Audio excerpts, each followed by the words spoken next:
Við vorum sköpuð til þess að lifa á þessari jörð. Við vorum ekki bara sköpuð til þess að lifa á himnum og við erum ekki að bíða eftir því að fara til himna. Við erum að bíða eftir því að Jesús komi aftur og stoppseti himnaríki á jörðinni. Í fyrstu 2 köflum í Biblíunni og seinustu 2 köflum þá er talað paradís og við vorum sköpuð til þess að lifa í paradís og paradís var hér á jörðinni, ekki frá jörðinni. Það var þegar djöfullinn kom, þá fór nærvera Guðs af jörðinni. Paradís er paradís að því nærvera Guðs er þar. Paradís er ekki einhver staður. Og núna höfum við 4 kafla í Biblíunni sem að falla það fyrir hvað við vorum sköpuð. Og hvað er þá restin af Biblíunni? Þessi þykki doðrandur. Til þess að reka syndina og djöfullinn í burt úr lífum okkur og gera okkur tilbúin fyrir himnaríki. Og við erum að líta á lífið í raun og veru sem eitt stóran biblíuskóla. Við höfum, ef vel gengur, 70-80 ár til þess að undirbúa okkur undir komu Krists á þessa jörð. Og það er það sem við ættum að vera fyrst og fremst í huga okkar, að hreinsa okkur og undirbúa okkur fyrir komuna. Af því meira sem við gerum núna, því meiri verðlaun verða á himnum, eða þegar Jesús kemur aftur hingað á jörðina. Það er ekki allir sem verða eins á himnum. Það stendur í Kórinthubréfunum, við menn í 2. Kórinthubréfi 15, að ljómi ber af ljóma. Og það fer eftir hversu mikið við gefum núna, hversu mikið dýrð við lifum þegar Jesús kemur aftur. Og það margborgar sig að ganga alla leið. Af því það verða tár þegar dómurinn verður. Það stendur í Opinberunarbókinni að tár munu falla og hann mun þerra tárin af augunum. Og það er vegna þess að fólk átta sig á því, það var svo miklu lengra sem ég gat komist. Það er gott að vera í himnum, en það er best að vera næst Jesú.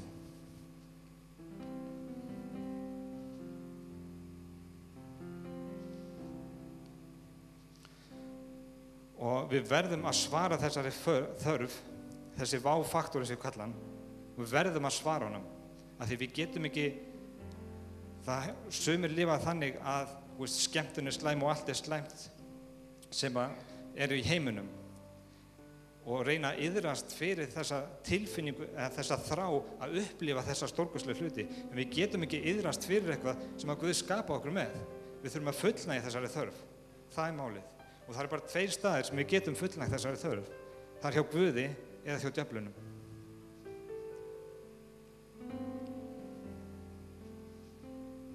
Skemmtaiðnaðurinn, hann þekkir þetta til dæmis mjög vel, eins og var að tala klám.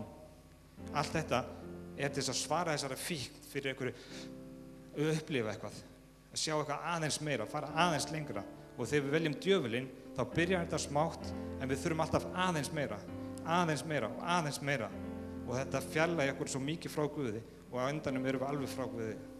Þess vegna við verðum að svara þessari þörf, en við verðum að gera hjá Guði. Og við getum gert það hjá Guði. Hann skapa okkur til þess að upplifa sig í þessum váfaktor. Þannig er Guð. Við þurfum bara að íhuga hversu stór heimurinn er, stjörnunar og plánetunar og hvað þetta er rosalega stórt og hvað Guð gerði. Og hann er alltaf í góðu skapi.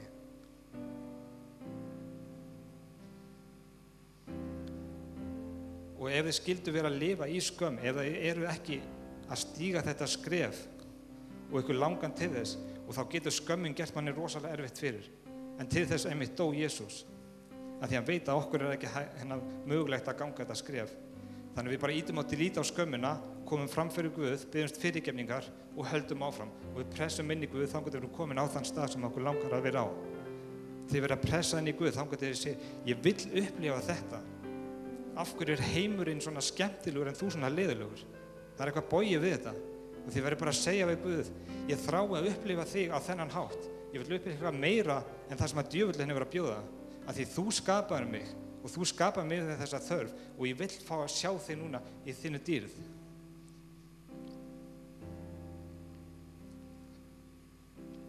Og hvernig verðum við heilög? Það er náttúrulega að fylgja orðinu og við verðum að vera 100% eða gefa 100% hlýðni, ásetja okkur það. En það er ekki nóg þannig að því þetta er í raun og veru gamli sáttmálurinn. Og vitið hver munurinn á gamla sáttmálanum og nýja sáttmálanum er? Það er ekki kraftaverkin, að því það voru kraftaverki í gamla sáttmálanum. Nærvera Guðs var í gamla sáttmálanum. Það í raun og veru það að þegar við lesum Biblíuna, Heilagur Andi hefur gert sér bústað inn í okkur, í hjartað okkar. Og þegar við lesum Biblíuna og erum að biðja, þá koma þessi moment, hérna ég að sjá eitthvað. Og þannig breytumst við smátt frá dýr til dýrðar. Þetta svona nokkurn veginn munurinn á nýja sáttmálanum og gamla sáttmálanum. Þau höfðu ekki þetta. Við eigum Jesú í hjartað okkur, lifandi. Leifum honum að vaxa.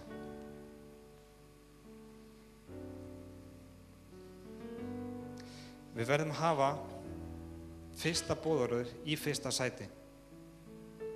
Þess vegna sagði Jesús að þetta væri mikilvægasta boðorðið. Það að elska Guð. Það ekki að hlaupa og gera hluti. Það ekkert rangt við það, alls ekki. En við verðum að hafa fyrsta boðorðið í fyrsta sæti. Þannig komum við hlutunum í verk og þannig verðum við heilug þegar við sitjum við fætur Jesú eins og María gerði. Jesús sagði að það væri góða hlutskiptið. Hann sagði ekki við Mörtu að þú væri að gera rangt.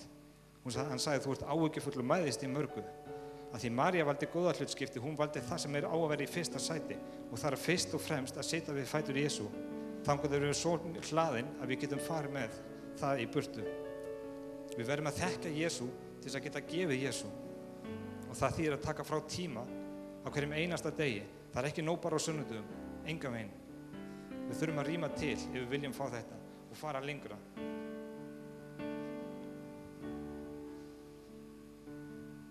Við sjáum þetta líka í Mattheus 25. Þar eru dæmi tekið 10 meyjar.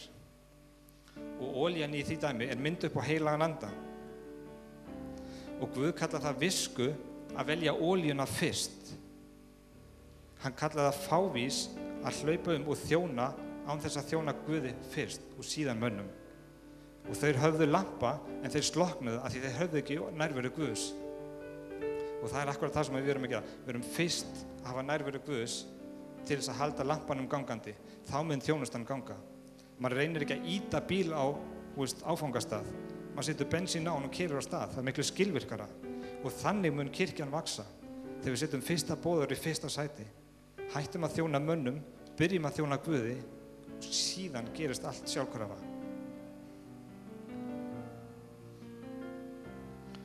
Og þannig lærum við að elska Drottinn. Af því maður þarf að læra að elska Drottinn. Maður ekki fæddur þannig, við þurfum að læra það. Það tekur tíma. Þess vegna setjum við fætur í Jesú. Í Jesaja 4:2 stendur að á þeim degi mun kvistur Drottins, og kvistur Drottins, það Jesú, vera fagur og dýrðlegur. Ég umorða aðeins af því íslenska þýðingin rosalega léleg. Og góðu fréttirnar eru þær að við lifum akkurat á þessum degi sem við erum að tala um. Þá mun Jesús vera fagur og dýrðlegur. Við munum fá að sjá Jesú eins og engin kynslóð líklegast hefur séð. Það hafa alltaf verið kannski einn og ein manneskja sem hefur séð Jesús í þessari dýrð. En við erum sú kynslóð sem munum sjá hann í algjörri dýrð, sem brúðgumi, konungur og dómari. Og það er engin mótsögn að vera dómari og brúðgumi. Af því dómarinn kemur til þess að ryðja í burtu allt sem kemur í veg fyrir ást Guðs á þessari plánetu. Og þetta er ekki við þá sem eru frelsaðir, heldur fyrir þá sem hafa tekið mótstöðu gegn Guði. Það eru þeir sem að vera dæmdir. Í dómsal þá eru tveir í dómsalnum, annar er dæmdur og hinn mun fá réttskinn. Og við erum þeir sem mun fá réttskinn, þeir sem eru frelsaðir. Þess vegna kemur Jesús aftur sem dómari og útrýmur öllu því sem stendur í vegi fyrir ástina. Það snýst opinberunarbókin. Jesús er að koma aftur til þess að hreinsa jörðina, til þess að undirbúna fyrir ástina sem hann kemur með.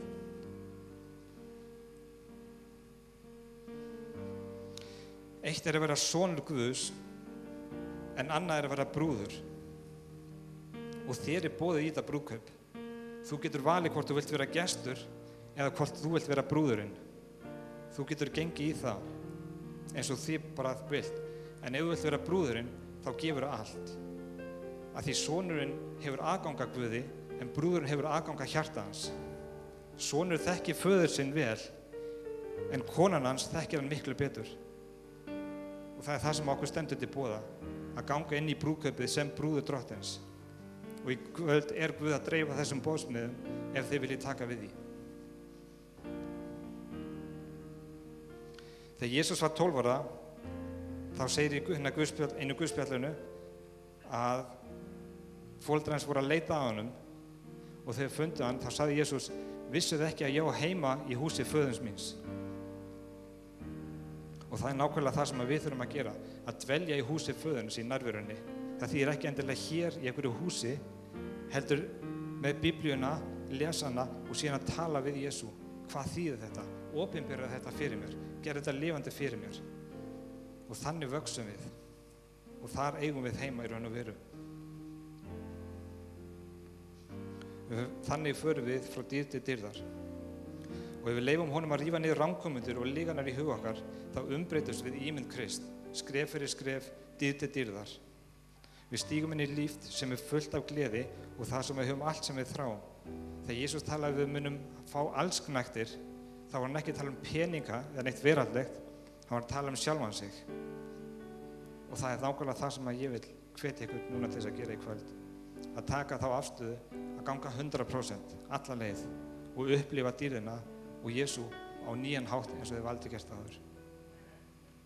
Amen.